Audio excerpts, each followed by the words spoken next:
એક મીડિયાના અહેવાલની અંદર એવું કહેવામાં આવ્યું કે 45 દિવસની અંદર ખાલી કાશી વિશ્વનાથ મંદિરમાં 4.32 કરોડ લોકો દર્શન કરવા માટે આવ્યા।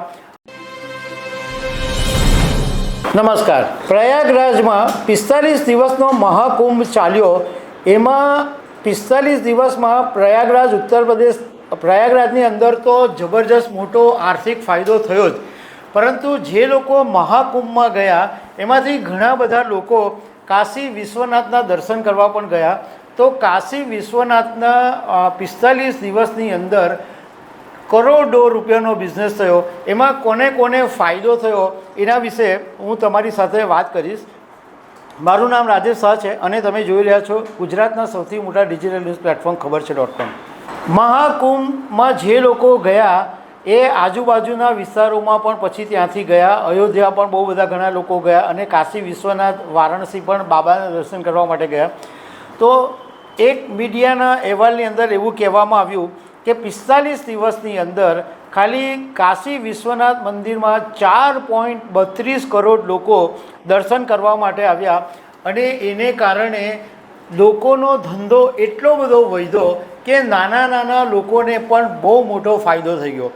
ખાલી 150 કરોડના તો રુદ્રાક્ષ વેચાઈ ગયા અને જે લોકો તિલક અને ચંદન લગાવતા હતા એ લોકોને પણ 30 કરોડ રૂપિયાની કમાણી થઈ। કારણ કે એક જણા કોઈ તમે શ્રદ્ધાળુ દર્શન કરવા માટે જાય તો એને એક તિલક લગાવે અને એના 10 રૂપિયા લેતા હતા।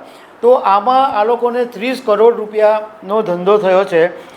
આ ઉપરાંત કાશીની અંદર જે હોટલ રેસ્ટોરન્ટ ને જે બધું હતું એમાં 90,000 રૂપિયાનો રૂમ બુક થયાનો પણ આ વખતે એક મોટો રેકોર્ડ થઈ ગયો છે। અને મહાશિવરાત્રિના દિવસે તો 25 લાખ લોકો વારાણસી પહોંચ્યા હતા। બીજું કે આ વખતે કાશી વિશ્વનાથના મંદિરમાં એટલો બધો ધસારો હતો તો 5,000 જેટલા હોમ સ્ટે બનેલા હતા, જે ઘર હતા એ હોટલમાં કન્વર્ટ થયા હતા। એ 1620 કરોડ રૂપિયાનો ધંધો થઈ ગયો અને ઘણા બધા લોકોએ ઘરની અંદર જ ભોજનશાળા શરૂ કરી દીધેલી હતી અને આ બધી ભોજનશાળા દુકાનો એ બધું 24 કલાક ચાલુ રહેતી હતી। તો આ ઘરમાં જે ભોજનશાળાઓ શરૂ થઈ એમાં 1575 કરોડ રૂપિયાનો ધંધો થઈ ગયો। બીજું કે ઘણી બધી એવી દુકાનો હતી કે જે જનરલ સ્ટોર હતી, કે જે ચોકલેટ વેચતા હતા, કે પીપરમિન્ટ વેચતા હતા, એ બધા જે દુકાનો હતી એ બધી દુકાનો ક્યાં તો હોટલ રેસ્ટોરન્ટમાં કન્વર્ટ થઈ ગઈ, ક્યાં તો આવી રીતના ભોજન આપવામાં કન્વર્ટ થઈ ગઈ। તો એને કારણે આ બધા લોકો જે નાના નાના લોકો સામાન્ય દિવસોમાં સાવ સામાન્ય કમાણી કરતા હતા એમાં આ લોકોને લાખો કરોડો રૂપિયાની કમાણી થઈ ગઈ। કાશીના 84 ઘાટ ઉપર હોડી અને ક્રૂઝ છે એ લોકોને 3,240 કરોડ રૂપિયાની આવક થઈ અને નાની હોડી ચલાવનારા છે એ લોકોને પણ 191 કરોડ રૂપિયાની કમાણી થઈ ગઈ।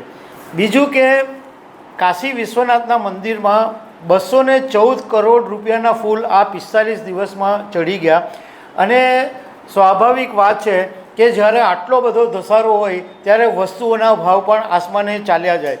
જે 200 રૂપિયાની ફૂલની ટોપલી કાશી વિશ્વનાથ મંદિરમાં વેચાય એ આ 45 દિવસની અંદર 700 રૂપિયામાં વેચાતી થઈ ગઈ હતી અને એને કારણે પણ આ લોકોને મોટો ફાયદો થયો।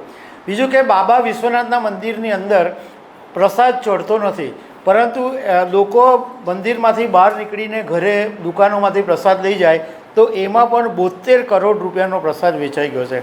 મતલબમાં મહાકુંભને કારણે એટલા બધા વિસ્તારના લોકોને ફાયદો થયો છે, આર્થિક ફાયદો અને અર્થતંત્રને પણ ફાયદો થયો છે। તો દર્શક મિત્રો, આવી અનેક વાતો સાથે અમે તમને મળતા રહીશું। Thank you very much.